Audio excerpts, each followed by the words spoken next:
What's up, Brooklyn Squad?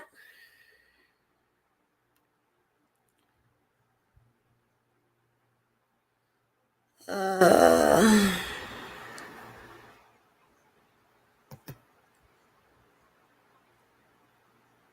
let me move it up a little bit.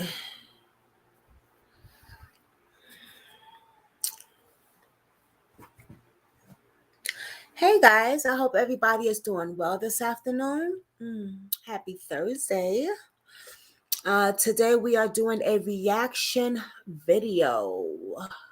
Of course, a crime reaction video. So please hit the thumbs up. Don't forget to hit that notification bell so you will know when I'm going to drop a video, and also when the times are changing on the video. That notification bell is important because you'll know, like, okay, she might have changed the time, so it's good to let that notification bell up. Mean, Brooklyn changed the time. You know what I mean. And don't forget to hit that thumbs up so that these videos will get in the algorithm, whatever the damn name is, and the videos could get out there, and maybe other content creators want to pick the videos up and do some awareness and get, these cases out there. Why not? It's not about me. It's not about you. It's about the victims. Let's get to it.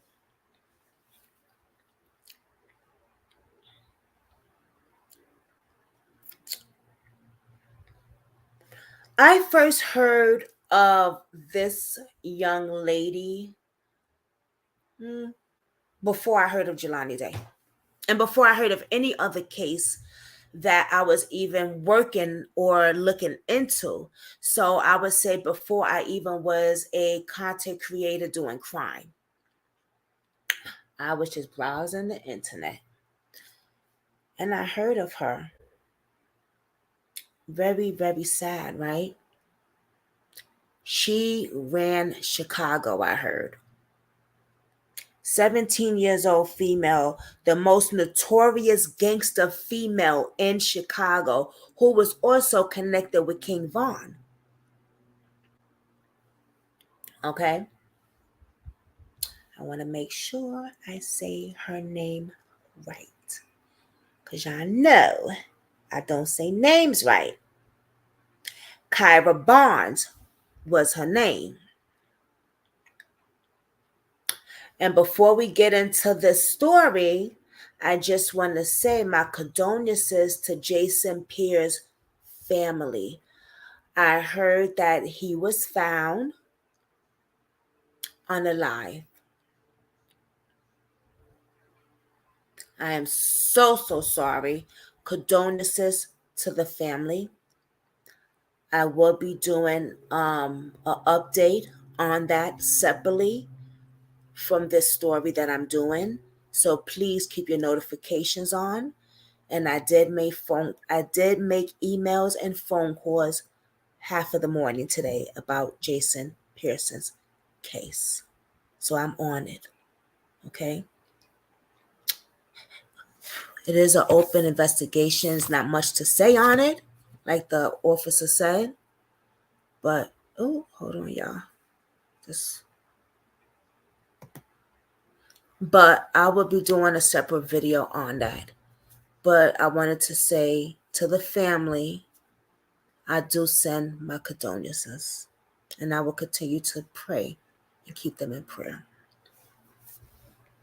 Now back to another victim who this story is about. Gakirah Barnes.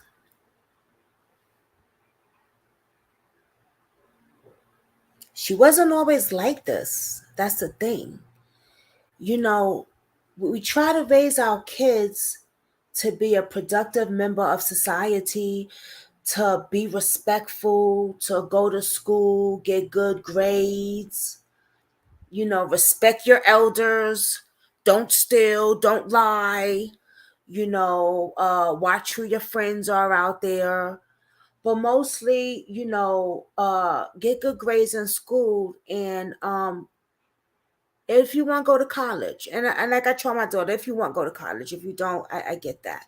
But we don't expect our kids to be the most notorious gangbangers out there.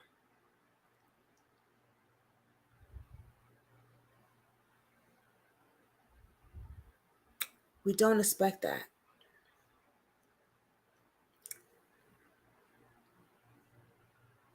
Um,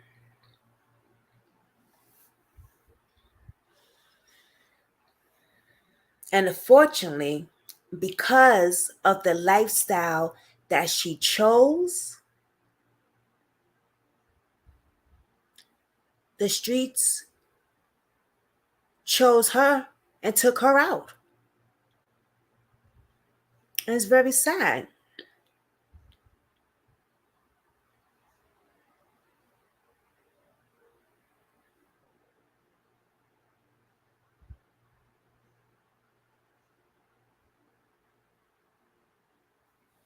Hold on, y'all. Let me see something.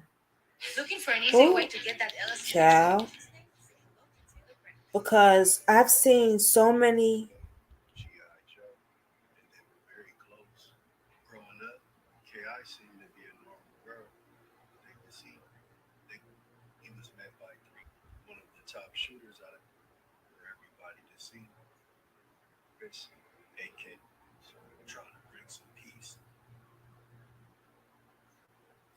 So, oh, that's crazy, Katie. I was just thinking about you. Wow. Look how God works. No, no cap. As I'm talking about this case, I was just thinking about you. As I'm talking about this case, I was just thinking about you. That is so crazy. And you pop up. Wow. Because I was going to call you after this. That's crazy. God works in mysterious ways. Wow. Because I don't know if you saw me freeze for a second as I was talking. I was just thinking about that. So crazy. Hi, boo. Hi, mamita. Mwah. I missed you. We're going to talk though. But yeah, um, don't forget to hit the thumbs up, y'all. But Gakirah Barnes, wow. There's a few people, y'all.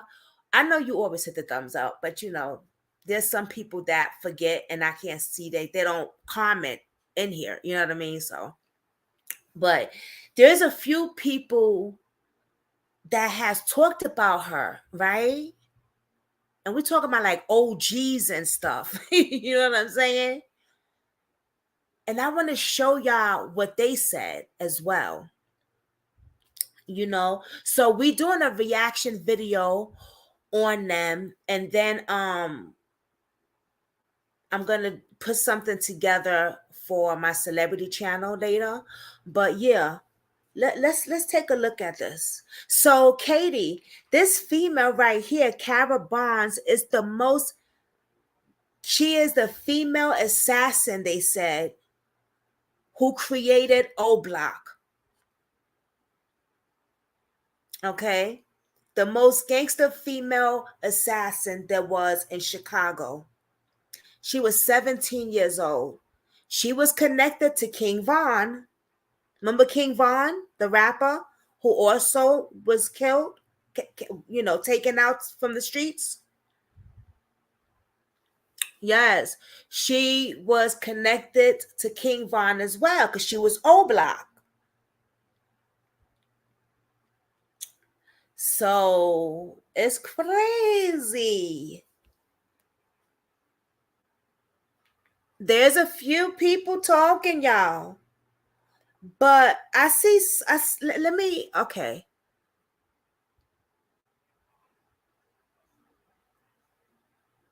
Oh, I don't want to go there. All right, so.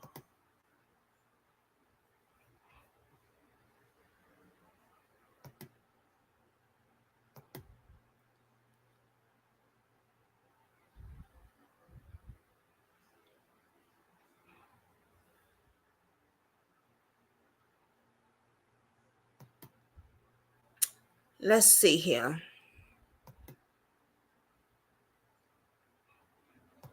Pay up. We got jocks with them lasers. Was killed in the Woodlawn neighborhood. Was 17 years old. She was killed in the Woodlawn neighborhood in a shooting, and she was shot multiple times. And so, the police thought that she was targeted. That she was assassinated, essentially. Her mom said she was a smart kid. She was kind of shy, even timid, some people said. I talked to people at the school who said it took a while for her to warm up to her classmates and to her teachers, but she had some initial discipline problems at the beginning, and she got suspended. But after that, she was a good student, they said. So she graduated her 8th grade at Perspectives IIT Math and Science Academy. She went back there for her freshman year, and things just did not work out. She had a really spotty attendance record. And the next thing you know, according to her mother, she was arrested for shooting a gun and wound up going into the juvenile justice system. And she essentially never really was a full-time student again. Compare that reputation as a shy, timid girl with her reputation on the street, which was a shooter or a hitter or an assassin. She was known to her rivals as somebody who was willing to shoot first, ask questions later. It's all over the internet. In fact, on her own Twitter site, she called herself Taekwon Assassin. Taekwon was a friend of hers who was killed, and she vowed to avenge his death. So female shooters and gangs are super rare. However, the significance of this story is that girls are becoming more and more involved in gangs and in violence, but it's usually with their hands and feet and not with firearms. So she was very unusual in that way. The estimates of how much damage she did varied depending on who you talk to. A high-level source I talked to said that a girl matching her description was a suspect in 3 to 5 shootings. One of those was a murder. I talked to other sources who are closer to the streets, and those people say that she was thought to have committed at least 15 shootings. Either way you cut it, it was not a one-time thing with her, according to these sources. The police, the last time they had contact with her, they saw Gakirah in an alley near 63rd and King Drive, which is kind of the...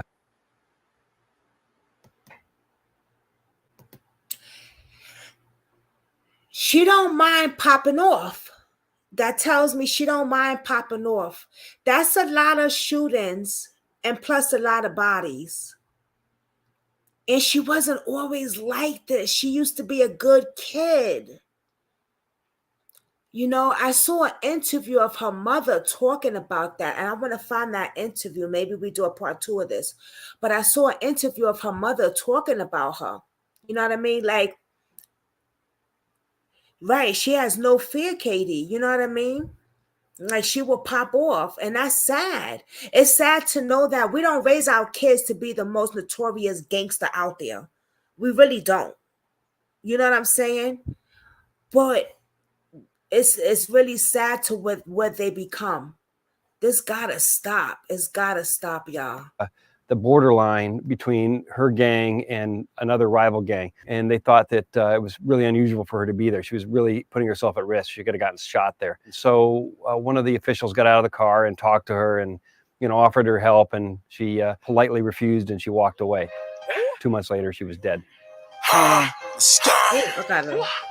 I'll be thumbing through them, Flyboy game. He didn't say as much as I really wanted. Hold on, y'all.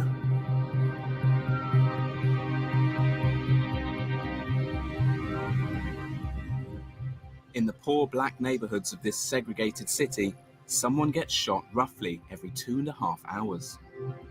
I'm here to find out. He didn't say much like I really wanted, but there is, unfortunately, it reflects upon who they get mixed up with. Exactly. Let me go to this one right here. Hold on.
I'm sorry, y'all. Well, I'm sorry, Katie. I didn't mean to leave out.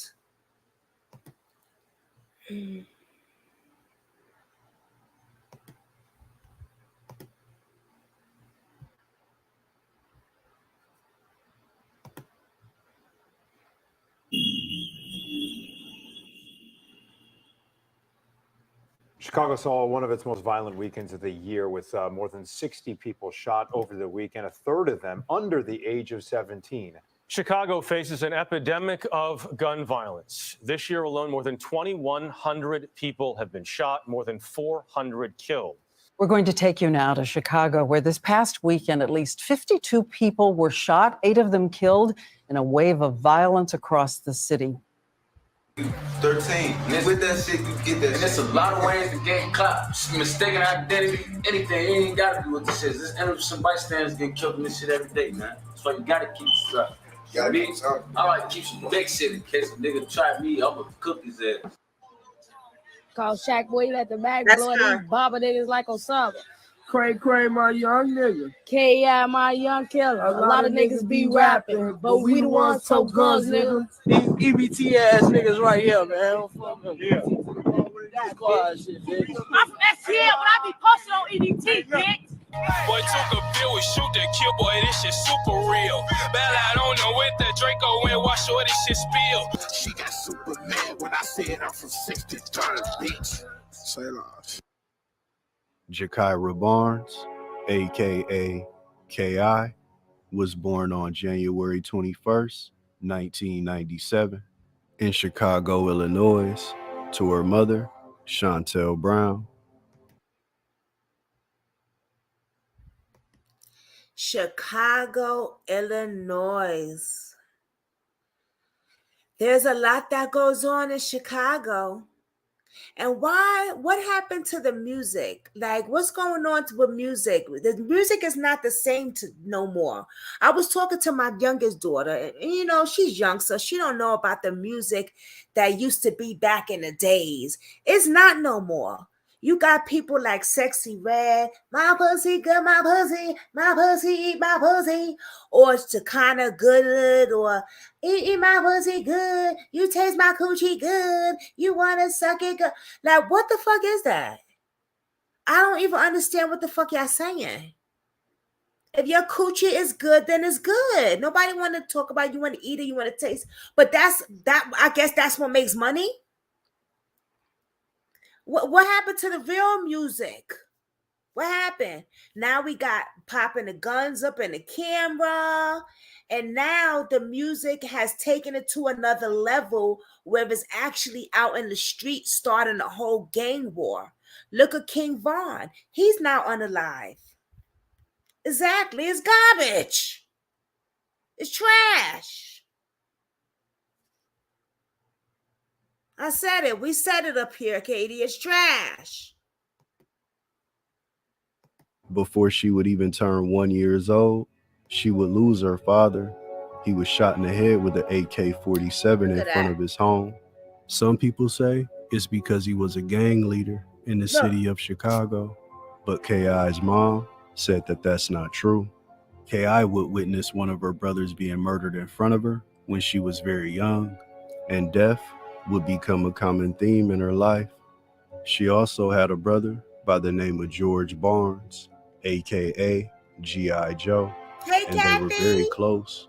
Growing up, K.I. seemed to be a normal girl. She enjoyed hanging out with her friends. She had boyfriends, and she was an honor roll student. She had dreams of becoming a social worker and helping out less fortunate kids. She attended Perspectives, IIT, Math and Science Academy, but in the middle of her 9th grade year, there was... Okay, let me stop it right there. Hey, Kathy B. So, look how beautiful this young lady is. Look how she was in a good relationship. She was studying. She was a caseworker to help other kids. Despite that, she witnessed her father being killed, her brother being taken out. When she was a kid, she witnessed that with her own eyes. She still wanted to help other kids, and she became like sort of a caseworker. Wow. Amazing. That's the life that we want for our children, right? That's what we hope we want for our children. She had all great A's. She was a good student. But something happened. Something happened. During a period in her school year, something happened. Let's see what happened. There's a change in KI. Her grades were slipping. She was having behavioral issues at school, and she was spending a lot more time on the block. STL EBT, 63rd, with its most prominent member being Carlton Weekly, aka FBG Duck. KI wasn't a shooter at this time, but she would fight girls from rival neighborhoods like TYMB and their biggest rivals, who were basically right across the street at Parkway Gardens, Wick City. But what started as small neighborhood beefs and schoolyard fights were escalating into gunplay, and KI would start to lose more and more of her friends. Because on September 22nd, 2010, a 20-year-old man by the name of Jeremy Marshall, aka Lil Fo, was shot to death in the Woodlawn neighborhood. He was the cousin of FBG Kells, a well-respected member of STL EBT. It's said that the killer of Little Fo was Wick City member O.D. Perry, who was growing a reputation in the streets for being a shooter. And just a few months later, on January 12th, 2011, K.I. would lose somebody who she was very close to, somebody who she grew up with, Shondell Gregory, a.k.a. Tuka. STL crazy. You already know. See, I got the loud right here. You know, it's almost gone, but I don't give a fuck. Because I've been playing up enough with you. So now she was spiraling out of control a little bit. Not that much, though. And like you said, Katie, it's the people that you hang around. So she started hanging around a certain block. She started fighting, but she wasn't popping. She wasn't popping cats at the time, but she was using her hands. She was using her hands with these chicks. People started getting unalived in front of her, but her bestie, Tuka, which I heard about him, they were bestie. I think that when he got popped, I think this is when her whole world changed. Now, her whole world didn't change when her father got popped or her brother got popped. She became a caseworker. But when he got popped is when shit got real. Let's keep going. Tuka was a beloved member of STL EBT. It said as he sat at a bus stop, a car with 3 men pulled up on him, 2 from TYMB and 1 from Wick City, O.D. Perry. According to witnesses, one of the men exited the vehicle with a half mask over his face. He exchanged a few words with Tuka. Then a large caliber silver revolver was shown, and Tuka was shot in the chest. He stumbled away and fell on the ground. Then the gunman stood over him and fired 3 more shots into his body before getting back in the vehicle and speeding away. And it said that the shooter was O.D. Perry. The members of STL EBT would rename their gang to Tukaville as a way to pay honor to their fallen friend. And they would also say that they were smoking on Tuka, just like the Outlaws did for the late great Tupac Shakur, as a way to pay respect. But the opposition of Tukaville would quickly transform this from an act of endearment into an act of disrespect. When rising Chicago rapper Chief Keef got a hold of the term, he would often rap about how he was smoking on Tuka as a way to taunt their rivals from STL EBT. But it wasn't just in songs or just in the streets where the dead were being disrespected. Social media will become a battleground for different gangs, going back and forth, making death threats, and disrespecting each other's dead homies, increasing the violence in the city. The death of Tuka turned K.I.'s heart completely black, and she wanted nothing but revenge. She would be taken under the wing of older STL member C-Ball, who was also close to Tuka, and her cousin, Boss Trail, aka the Chicago Max Payne. It's said that he would teach the younger members of Tukaville about gunplay, how to handle their weapons, and how to kill. On August 10th, 2011, it was a celebration on STL EBT. It was Shondell Gregory's birthday. It was Tuka Day. FBG Duck will be filming his music video for his song Freestyle, and the whole Tukaville family would be there. And after filming the video, their adrenaline was pumping, and they felt like Tuka's birthday would be the perfect day for some get back. At 11:30 p.m., O.D. Perry would be walking near Parkway Gardens when he was ambushed and shot multiple times, including a shot to the neck, losing his life at 20 years old. The members of Wick City would mourn the loss of O.D. Perry, and they would rename the block in his honor. But they would also wonder who exactly was behind his death. Many people were saying that it was top Tukaville shooter Marvell Williams, aka FBG Wooski. But thanks to a witness tip, the Chicago PD would already have its primary suspects, Gakirah K.I. Barnes and her street mentor, Rodney Stewart, aka Boss Trail. But many people didn't want to believe that a 14-year-old girl had taken the life of a respected Wick City member. O.D. Perry was known to carry a .357 Magnum, a gun he could be seen with.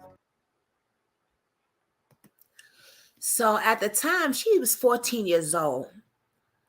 And they were shocked. They didn't want to think that a 14 years old girl could actually take our homie's life. Like, we couldn't let a 14 years old girl come to our block and take our people's life. That right there put shame to them. When you in the gang and you in the clique, that right there is disrespect. Like, you look down on at that point. Like, you trash at that point. Like, how you gonna let a 14 years old girl take your homie's life? So at that point, they're thinking like, nah, it's got to be a get back. So now there's going to be a war.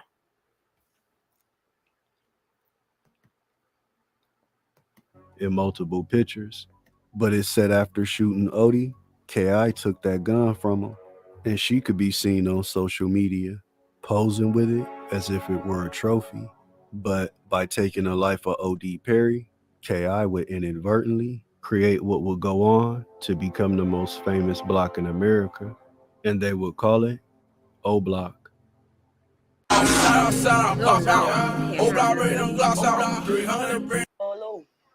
Full time? No, we had about 5 jobs last month. Man, shit, I seen a tiny ass 22 round nose drop a nigga plenty of days, man. Motherfuckers get up there, you like a pinball, rip your ass up. Big joints though, big joints, man, just break a bone, just say fuck. I know her. K.I. was now in the trenches of the Chicago gang wars, wars being supplied with weapons through very interesting origins. Love and hip-hop. There are stories of U.S. soldiers smuggling weapons to certain gangs in Chicago. One of those gangs hailing from the South Side, the Pocket Town GDs, who are in the middle of a very violent war against a crew from the East Side in an area known as Terrortown. NLMB, No Limit Muskegon Boys, with its most recognizable member being the rapper G Herbo. But this is just one of many stories of high-powered weapons meant for the battlefields of Afghanistan or Iraq, making their way to the inner city community in the hands of young kids and teenagers, waging war on one another. And death would once again come to take somebody close to KI. A 13-year-old boy by the name of Taekwon Tyler. It said that him and KI was cousins, but he was more like a little brother to her. They were very close, and they would spend a lot of time together, even though his mom moved him out of Chicago to a small town in Illinois to get away from all of the violence. But he would often come back to visit. Look at his baby. He wanted to attend a house party that was being held on the 6200 block of South Rhodes Avenue. Initially, his mom didn't want him to go. She had a bad feeling about it, but he kept asking and begging about going to this party. He wanted to go with KI, and eventually his mom agreed that he could go under You one seen her in the condition, movie too, that right? she would be there to pick him up as soon as the party was over. But as the party was ending and people were beginning to leave, a fight broke out amongst a group of men and gunshots rang out. One of those bullets striking 13-year-old Taekwon Tyler in the chest. His mom was already there to pick him up from the party, but what she found was her son bleeding out on the sidewalk. She held him in her arms as he took his last breath, and KI was there to witness.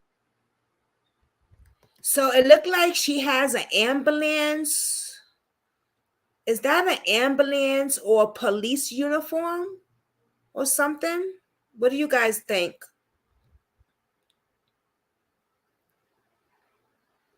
Most likely an ambulance, maybe. Or firefighter. Won't be a firefighter. You know, as I'm sitting here thinking, right, watching this, I'm like, he's 13, right? These are babies. These are kids. And I know we can't strap our kids down and tie them to the chair, but why is it okay? Like, what are their parents thinking? Why are they out here in the streets like this? Like, what the fuck is going on?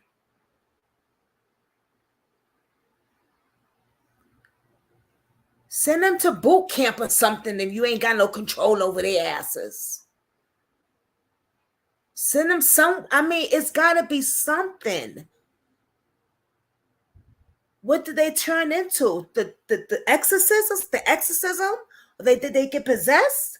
That you can't do anything? You don't want to go near them? Like, what's going on?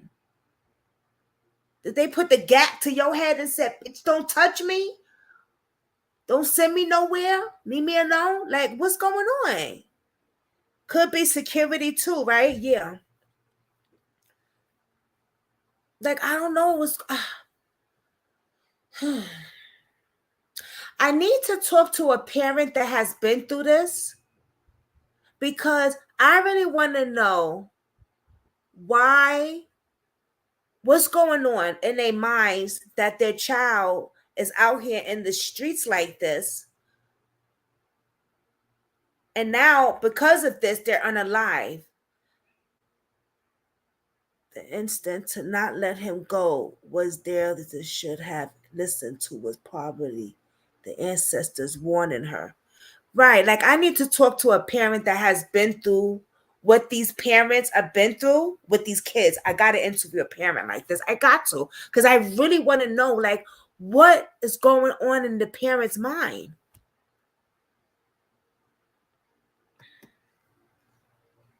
It's the whole thing. Her little brother being murdered right in front of her.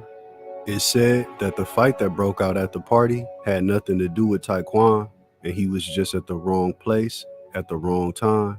There is also a theory that KI had begun to train Taekwon on gunplay and how to rob, and she would send him to rob older drug dealers. And that's what happened. One of those dealers got mad, doubled back, and killed a young Taekwon. A man named Nashawn Flowers would be arrested for his murder, and he would ultimately be convicted and sentenced to 55 years in prison. After Taekwon's death, KI was truly heartbroken, but she vowed to make the streets bleed in his name. She would change her social media handle to Taekwon Assassin. Look how old that man would create a subset of STLEBT, Taekwon World, comprised of some of the youngest members of the gang. What was he doing at a kid's party? People like TB and Poppy, Well, this ain't a Richie kid's party, Jerk, but all the guns. and 0078, who's probably most well known for allegedly killing one of the most feared shooters in Chicago gangland history, 051 Melly. Taekwon World would quickly grow a reputation for dropping bodies. KI would instruct her youngins to slide on certain neighborhoods that they were beefing with, while she would go at the bigger targets. 800, TYMB, 300 in Lamron, and especially O Block. Anybody could get it. It was a war going on, and in KI's mind, she was a soldier.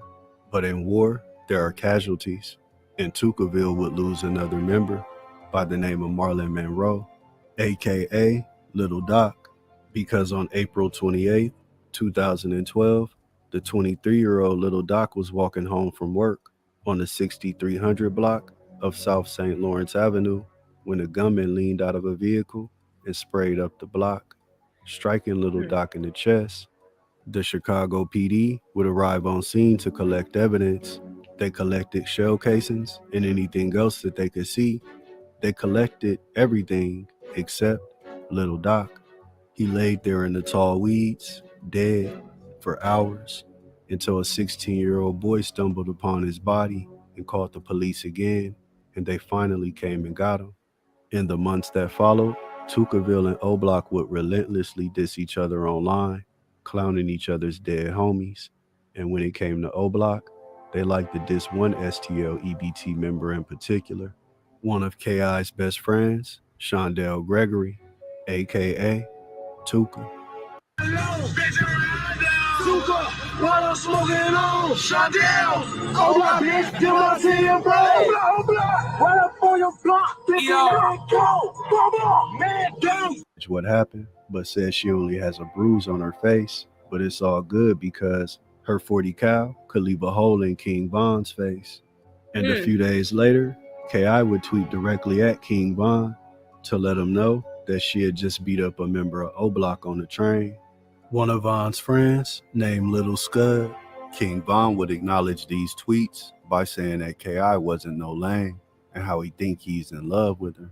And KI would diss King Von in response, but that didn't faze him. He told. So I think this is way before King Von got famous. It's got to be before King Von got famous. KI that he wanted to wife her up and how he would treat her right. And on October 5th, 2012, King Von would begin to direct message KI, telling her how much he liked her and how much he wanted to get with her. At first, KI would reject his advances, but Von would stay persistent, and eventually, she started to open up to him. She even asked him about a rumor that she heard that O-Block wanted her dead and that she was a top priority. King Von would tell her, yeah, there are people in O-Block that want you dead, but I don't think I could pull the trigger. He said that he liked her too much. He told her that he had a gun on him when she seen him on the train, and there was another time that they ran into each other and King Von was strapped. So if he really wanted to get to her, he could have done it those times. Von would also tell KI that after the gang wars were over, that they could be together. KI would ask King Von how long did he plan on gangbanging, in which King Von would respond by saying that he couldn't see himself doing anything else, that he loved his guys too much, and that he could never leave them behind. One thing that KI and King Von could agree on is that they both felt that they would die in the streets in the Chicago gang wars. It's crazy. But even though they would have moments of being cordial and somewhat respectful to one another, they were still enemies, and dissing would always come into play. Not too long after exchanging messages with Von, KI would tweet out about O.D. Perry, disrespecting him, in which King Von would respond by saying, I should have pissed or spit on you when I seen you on the train that day, but I wasn't thinking straight. KI would then message King Von, making fun of O-Block, saying that they weren't dropping any bodies and how it was Tukaville putting in all of the work. KI got Von so agitated that he flat out asked her, what, you want to have a shootout with me or something? KI would respond by saying, hell yeah, with you and T-Roy. T-Roy being James Johnson, an O-Block legend. Despite his small stature, he was known for being feared in the streets and being quick with his gun. He was best friends with King Von, and together they formed a deadly duo known as V. Roy. K.I. would make good on her wish of wanting to have a shootout with him, because on October 9th, 2012, King Von and T. Roy would be spotted outside of the gates of O Block. It's said that K.I., along with the FBG Cash, ran down on him, spraying up the... You know, to me, this is petty and stupid. To them, this is some real shit. You know what I'm saying? Like, to them, this is a war battle. And to me, this is like, what is the sense? Like, what are you guys going back and forth for? Why are you guys taking each other's life for?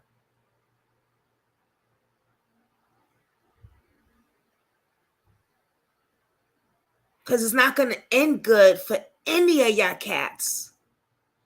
And it didn't. And shooting King Von in the Because leg. now King Von, even though he became the famous rapper, King Von would take to he's social media, unalive now. making light of being shot in the And leg. his kids would never and he see would him. tell K.I. that he wasn't a lame and that he shouldn't have to get shot in order for them to be cool, making jokes about the situation. Yes, it's but crazy, his best friend Kathy T. B. Roy, he would take a more serious tone by And she's simply a tweeting out, monster. "I'm gonna kill this bitch."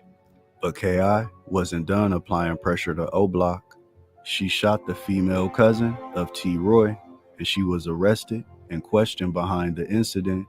Even though she survived the attack and named K.I. as her shooter, no charges were ever brought against her. It's said that she also tried to murder her ex-boyfriend, Mikado 600, who was down with O Block. She seen him near Parkway Gardens and tried to run down on him, but he was able to escape. The name K.I. is said to be a shorter version of her name Gakirah, but it's also believed that it stood for Killer Instinct, and she definitely had it. But now, it was O Block's time to slide. On October 13th, 2012, 3 young men were walking on the 6300 block of South Rhodes Avenue. Richie Jerk, Modell McKembry, and his cousin, Miles Turner, were going to see a girl. Once they arrived at the house, Modell's cousin Miles went up on the porch to talk to the young lady. Modell and Richie started walking down the block when 3 men appeared from a gangway out of the darkness. Richie Jerk started running and he was able to escape, but Modell, he was hit 5 times. Look at that. And his cousin Miles, who was on the porch, seeing what happened, he ran to his cousin and held him in his arms. But as he was on the ground trying to console his cousin, the 3 gunmen made the decision not to leave any witnesses, and he was shot multiple times in the back. And those 3 gunmen were King Von, T. Roy, and J Money from O Block. Modell McKembry was a known member of Tukaville along with Richie Jerk, but Miles Turner had no gang affiliations.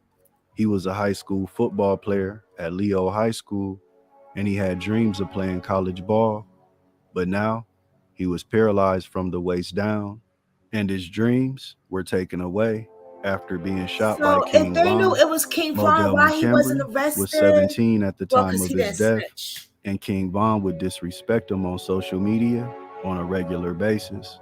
But O Block wasn't done putting in work on Tukaville, because on the morning of October 30th, 2012, a 23-year-old man by the name of Derek Johnson, aka P5, was walking on the 6200 block of South Eberhard Avenue when he was approached by 3 men, Big A from O Block, J Money, and King Von. He was shot 6 times in the head and 9 times in the body. Wow. And although he hailed from Gyro City, he had strong ties to Tukaville. The day before P5's death, King Von would tweet out about how he needed to catch another body so he could finally catch up with his best friend T. Roy. But O Block wasn't done applying pressure to STL. These are mass murders. Why is this okay in the streets? Why aren't they locked up? Why aren't the cops roaming the streets taking these motherfucking baby kids? Why did King Von wasn't okay for him to be a superstar? What the fuck? And get a record deal and still talk about popping cats. And look, someone popped his ass. Now he's unalive. Why is this okay? You know why? Because the police says, let them kill each other. Let them kill each other. Let these Negroes go ahead and kill each other. Because that's exactly what they're doing.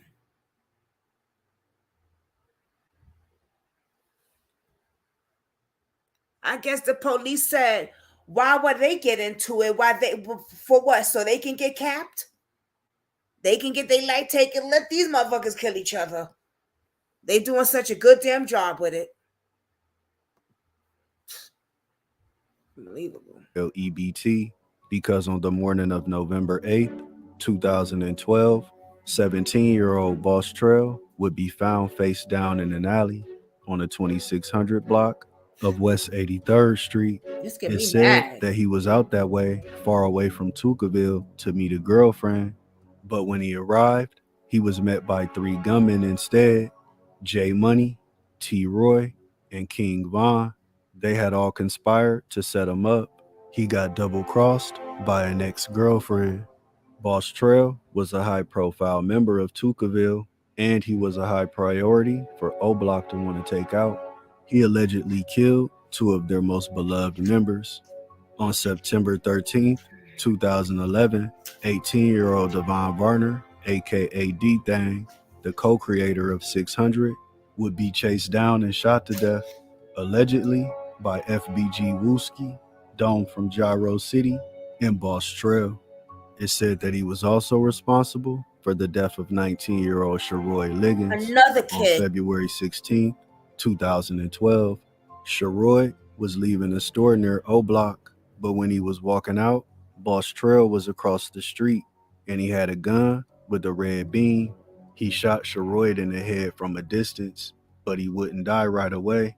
He would be left in the hospital fighting for his life for the next 4 days, but eventually he would pass away. The members of Tucaville would make fun of Sharoy online, and they would often reference the red beam that Boss Trail used to take his life, and that same gun could be seen in the FBG Duck and King Little J video Critical, with Boss Trail pointing a red beam directly at the camera. Similar to Sharoy, who was left fighting for his life in the hospital, is the same way that Boss Trail would be left in the hospital fighting for his, but after 7 days, he would pass on as well. It's said that Boss Trail had plans on getting out of the gang life, and he bought a bus ticket to move to a new city and start all over.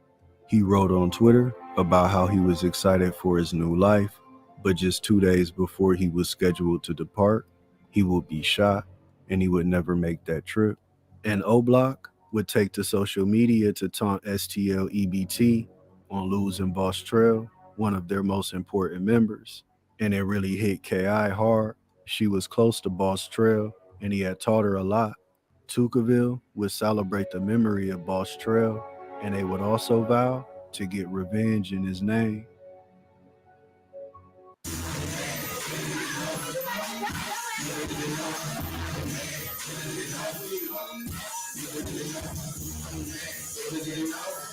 Between the two, and they were very interesting, to say the least.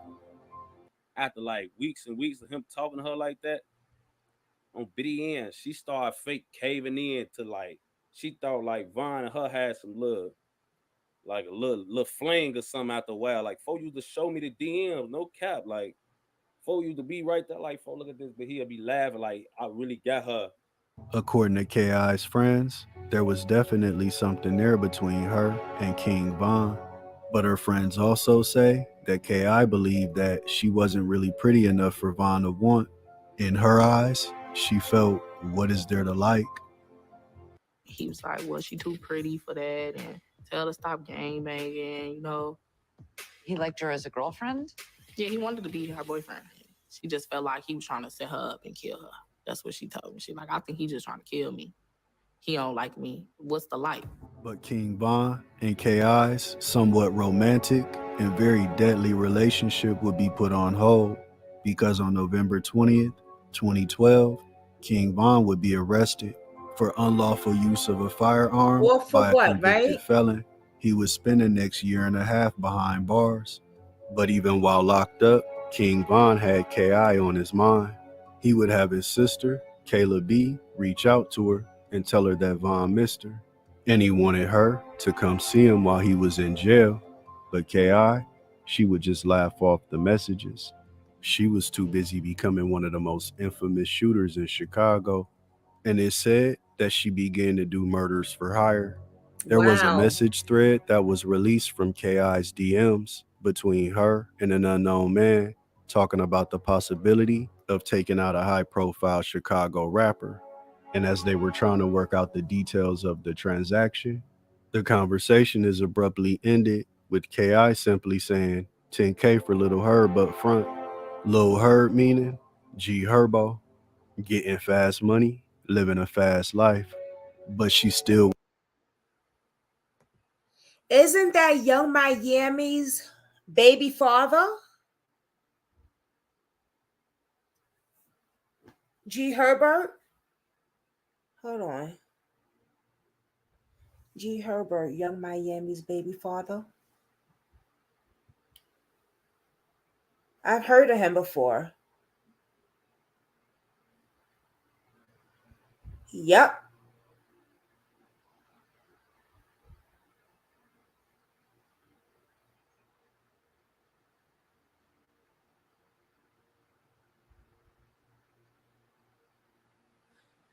That's her baby father. So King Von liked her, but she felt he was really trying to set her up because her insecurities or her low self-esteem says in her mind, I'm not pretty enough for him. But he's telling his people's like, nah, she's cute. She's pretty. Like, I really want to rock with her. But she's like, nah. Interesting. wanted revenge for so many of her friends who had recently fallen. But K.I., she would just laugh off the messages. She was too busy becoming one of the most infamous shooters in Chicago. Big time rappers. And it said that she began to do murders for hire. There was a message thread that was released from K.I.'s DMs between her and an unknown man talking about the possibility of taking out a high-profile Chicago rapper. And as they were trying to work out the details of the transaction, the conversation is abruptly ended with K.I. simply saying, 10K for Little Herb up front. Lil Herb meaning G Herbo, getting fast money, living a fast life. Wow. But she still wanted revenge for so many of her friends who had recently fallen. Modell, P5, and her mentor, Boss Trail. K.I. wanted get back on O Block. And on September 2nd, 2013, she would get that opportunity is this at really revenge one of revenge or because is this 21-year-old jealousy? Because Jerome these Woods, guys became aka rappers J Money, and she was who was just best running friends the with King streets. Von and T-Roy, and known to go on multiple hits with him, including the murder of Boss Trail.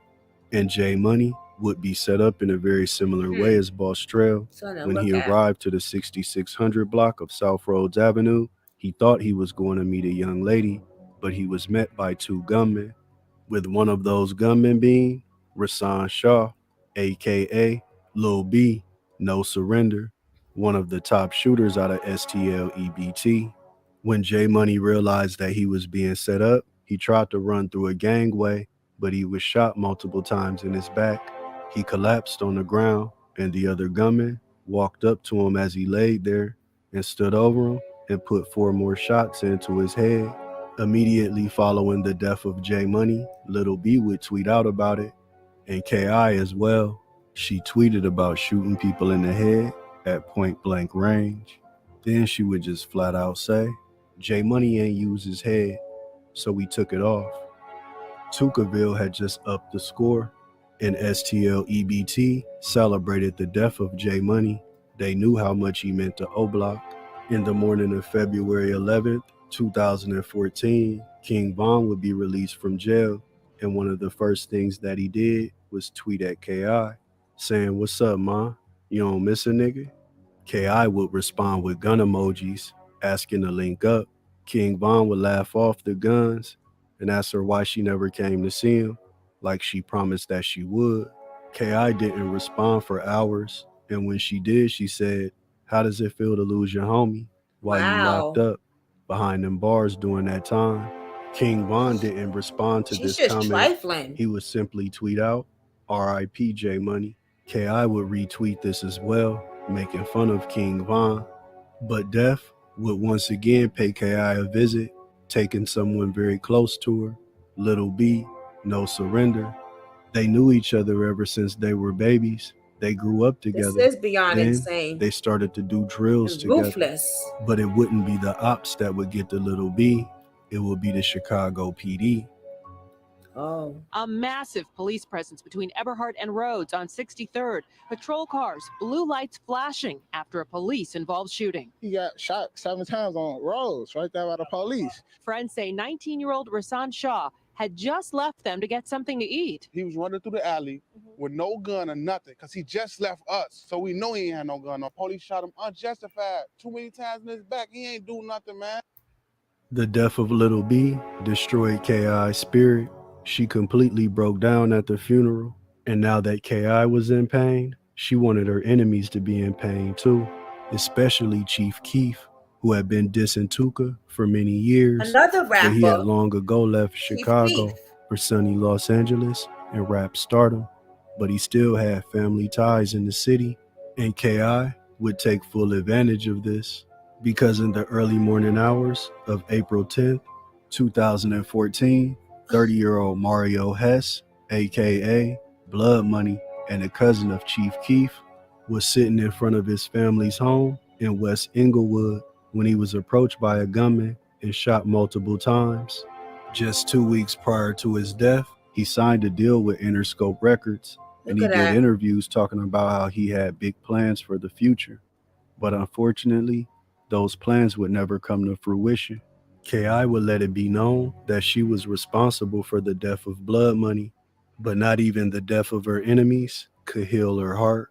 She would take to social media to talk about her pain and everything that she had been through in her life and all of the friends that she had lost. She even made a post about her dad and how she knew that she would be a better person if Rest he in was peace, around. Bob. I know I'd be According better to if you were KI's here. mom, she tried to talk to her She daughter said she about got the everything demons that in was her going head. on, but when she looked her daughter in the Told eyes, me I she need could to read a already Bible tell chapter. that her soul Never was thought gone, I'll live this and her life mother's living. intuition would be proven correct, because on April 11th, 2014, KI would make a fatal mistake.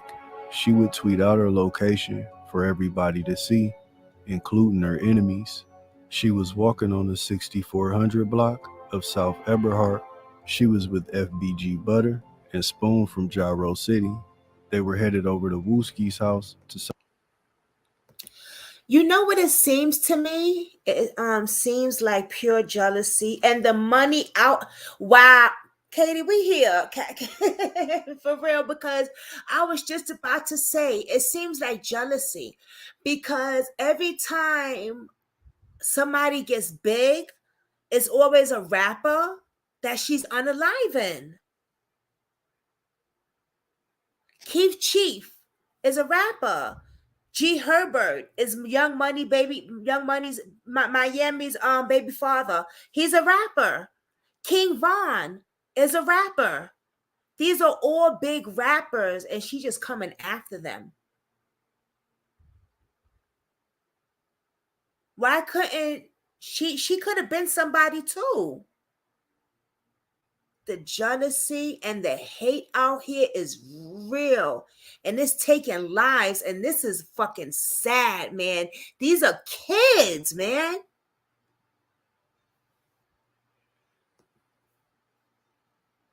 Celebrate Boss Trail's birthday, when a gunman hopped out of a vehicle, waved a few bystanders who was in his path out of the way so he could have a clear shot, and began to fire at KI and her friends. Her two friends would be hit, one in the foot, one in the knee. And KI, she was hit 9 times, in the chest, neck, and in the jaw.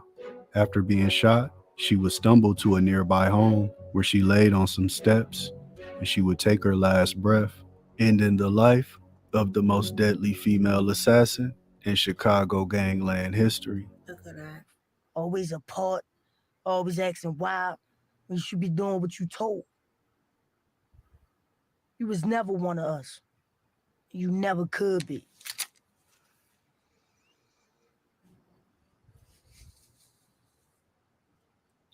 How my hair look, Mike? You look good, girl.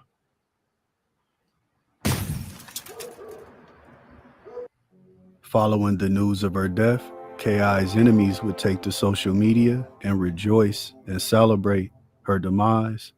In Tuckerville, they would vow to get revenge. Right after KI's murder, 36 people would be shot in a 36-hour period, along with 4 people losing their lives. Wow. There were 2 prime suspects in the murder of KI, with one of them being Antron Young, aka Big A from O Block. He would take to the internet and let it be known about his involvement in KI's death, and he would change his social media. Oh shit, what happened? I'm sorry, y'all. Yeah.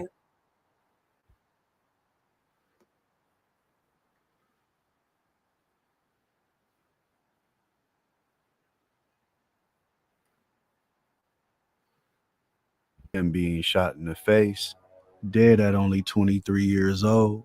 Some people say that this had nothing to do with KI's death and it was a completely separate situation. But there's also a theory that it was 2 members from Tuckerville, DeAndre Wallace, aka Can't Get Right, and George Barnes, aka G.I. Joe, KI's brother. Some believe that he was the one that got get back for his slain sister. And the second prime suspect in KI's murder was none other than King Von. On April 24th, 2014, he will be arrested and held for questioning, but ultimately, the state would reject the case due to lack of evidence, and King Von would walk free. But just a few weeks later, King Von would be arrested again for a different murder, that of 19-year-old Malcolm Stuckey, who was killed after attending a party in the Inglewood neighborhood. King Von would spend the next 3 years in prison fighting this case, but in 2017, after a 5-day trial, he will be found innocent and once again set free. But once he was released, he went right back to doing what he did best, drilling. There's a famous Instagram live with King Von and members of O Block going back and forth with members of Tuckerville, with King Von saying that they had a surprise coming for him and that it was coming soon. On October 22nd, 2018, there was a funeral being held at Burnside Church for a 25-year-old man by the name of Vantrese Chris, aka Dusky the Man. There were members of Tuckerville in attendance, but as the service was being let out, a car pulled up and started shooting into the crowd, hitting 6 people, including FBG Wooski with an almost fatal shot to the head. Back to the shooting that happened on 92nd and Cottage Grove. At least 6 people were shot as they were leaving Bethlehem Star Missionary Baptist Church. Friends and families gathered for the funeral service of Chicago rapper Vantrese R. Chris, who went by the name Dusky the Man. Chris was shot on October 9th. Wasn't he the one hospital where he later died. The victims in yesterday's shooting range from 18 to 27 years old, males and a female. The most critical, a 21-year-old shot in the head. King Von would let it be known that him and the Get Back gang were responsible for the brazen act. But King Von wouldn't have to be in the streets for too much longer, because legendary Chicago rapper Lil Durk would take him under his wing and begin to groom him to become a rap superstar. Yep. And he would release a string of hits, quickly becoming one of the hottest rappers in the game. Yep. But even during his time at the top, he would still talk about KI, dissing her in songs and on social media, along with other murders that he claimed that he committed, doing math, counting up the bodies. Talk about bodies, I got a few 4 + 3, 3 + 2. I'm King Von. Need no bean to make you bleed, nigga. Body count so ugly, I remind you of that scream, nigga. Wow. Making it to your 30s and beyond it is not their reality. Geesh. I know, Kathy B. This was great. You know, whew, child. That person did really good documentary. That was amazing details. Amazing. Okay. I don't even know what to say because it was just so much. I see a lot of jealousy and envy, and the streets would take you out if you allow it to. Or that was not necessary. You know what I'm saying? Like, and she didn't even, it was covered very, very well. And matter of fact, I want to put his link down below because shout out to him. Shout out to him, girl. Yes, he did good. If I could get to it, hold on, y'all. But as I'm trying to get to that, I saw a lot of hatred, right? Anger, envy,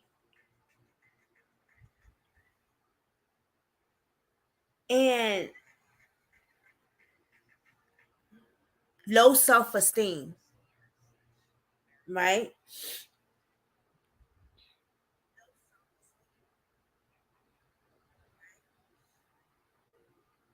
That's his link down below.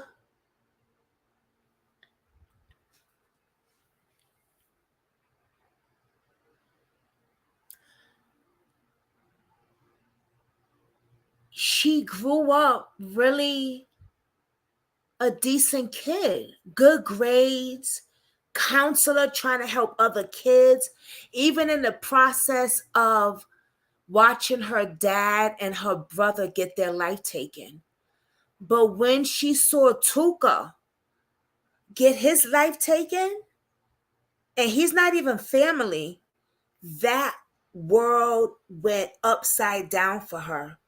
See, it don't have to be family that changes your world. It could be your friend that changes your world. Your friends sometimes could replace the love that you have for your family. Ain't that something? Because when she lost her family, she didn't go buck wild. She lost her father. She lost her brother. She didn't go pow pow and doing all this other crazy stuff. But when she lost her friend, her bestie, is when it went haywire. So, and I always say this, like, your friend could be the one that you ride or die for than your family. For real, for real. Is this what our ancestors lost their lives for to bring into this next generation? Disgusting. A revenge demon attached themselves to her. Definitely. It's really sad. It really, really is. And I seen an interview, if I'm not mistaken, where her mother talks about her. And I want to let y'all see that interview because, hold on, let me see something. What is, first of all, I gotta find it. But I want to do a part 2 of this. Would y'all like to see her mother, what her mother has to say?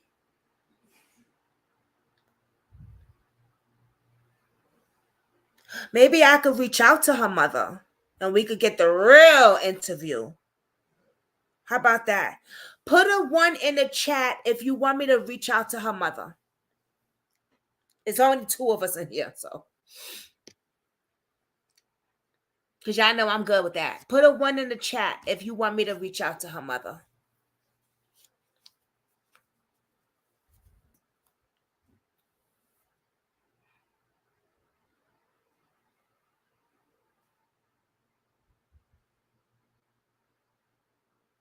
Yes? Okay.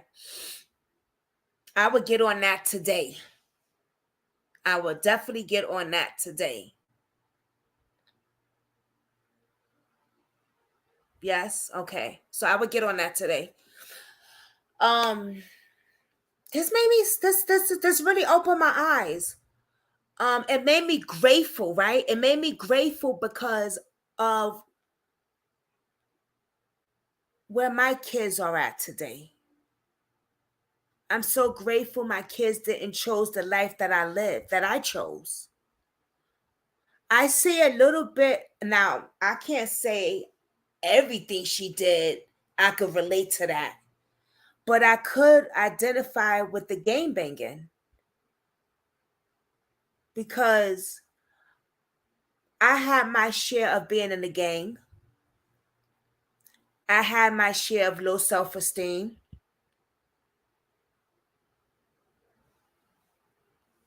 I had my share of hustling drugs,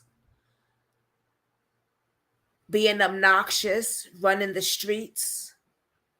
So I get it. I get where she was from. But I want to get into their heads. I want to talk to these kids myself. I need to do an interview with these kids that's still doing this or has done this. And I need to talk to their parents as well. So yeah, I got some digging to do. I think that will also be this is what this channel is for, right? Yeah, I mean, yeah, we help get faces out there about, families to get justice that's, missing people and stuff. But there's other crimes that go on every single day. And with my channel, I want it to be not just one basic platform because there's a lot of things that go on, right? We got missing people, right? We got missing kids. We got missing people, right? But who is doing this to the missing people and the missing kids? Why is our kids being unalive? Who is doing this to our kids? I need to find the ones that are doing this to our kids and get them on our platform and ask them, why are you taking our kids' life? Or ask them, what is going on as you as a parent? Why are your kids out here doing what they're doing? This is not just a one-shot platform where we just putting up faces and trying to find out what's going on. This person's missing and, I'm doing interviews with the parents, but I need to also do interviews with these damn kids that are unaliving these other kids or that has done prison time for doing it or has even done time and has changed their life around. That's what my platform is. It definitely gave us some insight as to how the game war truly is. Right. That's what I was trying to show exactly. And it gave me a lot of insight too, because I'm going to keep it real with you. I was involved in Bloods, right? My oldest daughter's father was a Blood. Now y'all know. Boom, there it is. Y'all know a lot about me, but y'all don't know everything. So I kind of know a little bit of how a little something, but this game is this is the Chicago game, baby. This is a whole different thing. When I was growing up, it wasn't about taking people's lives. It was about, if you disrespect me, I'm going to have to fuck you up. I'm going to have to fuck you up. I'm going to have to eat your food. I'm going to have to slice you. I'm going to have to do what I have to do. It wasn't Back then, it wasn't going out there and just taking your life just because, or just being jealous and taking your life just because. Now, before I met my daughter's father, I was already in my own game. Before I even moved to Brooklyn and created TCB, I was already in my own little set when I was in a group home.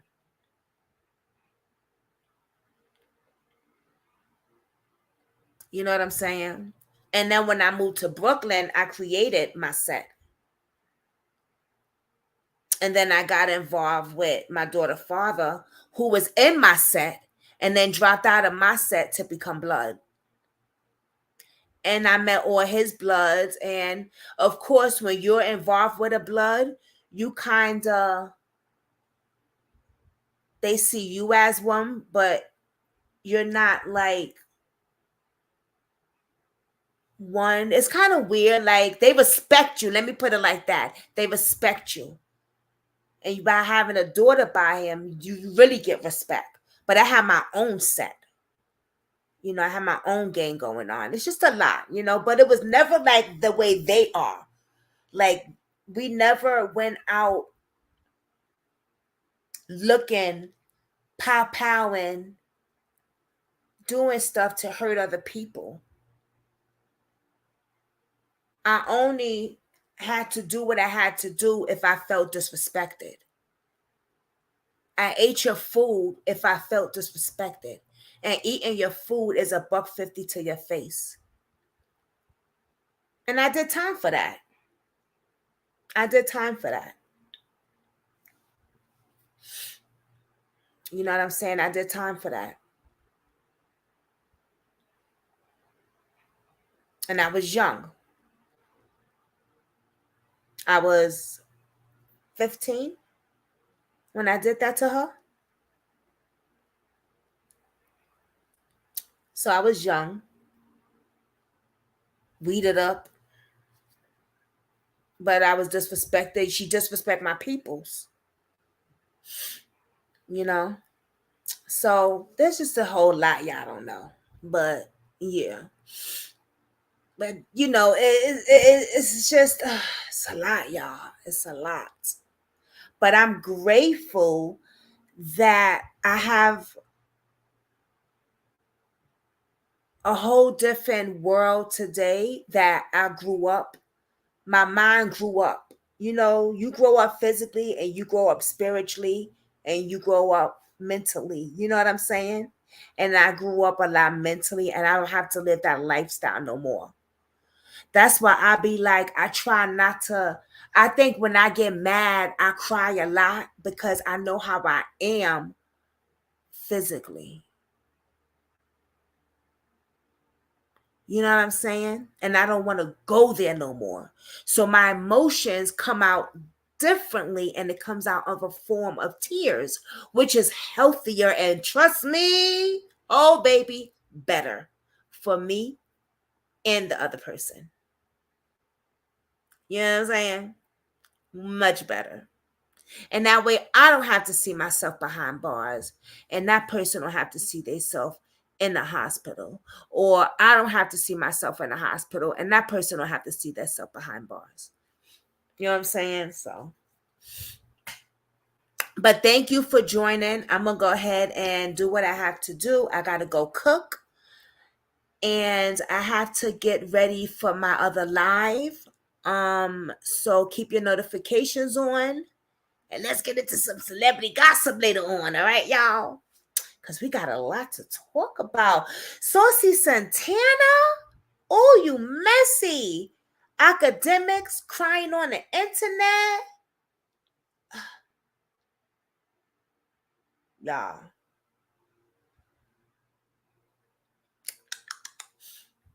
Blueface. Rashawn Rock did a good interview with Jason Lee. I watched the whole thing. I recorded it. Want to see what y'all think about that.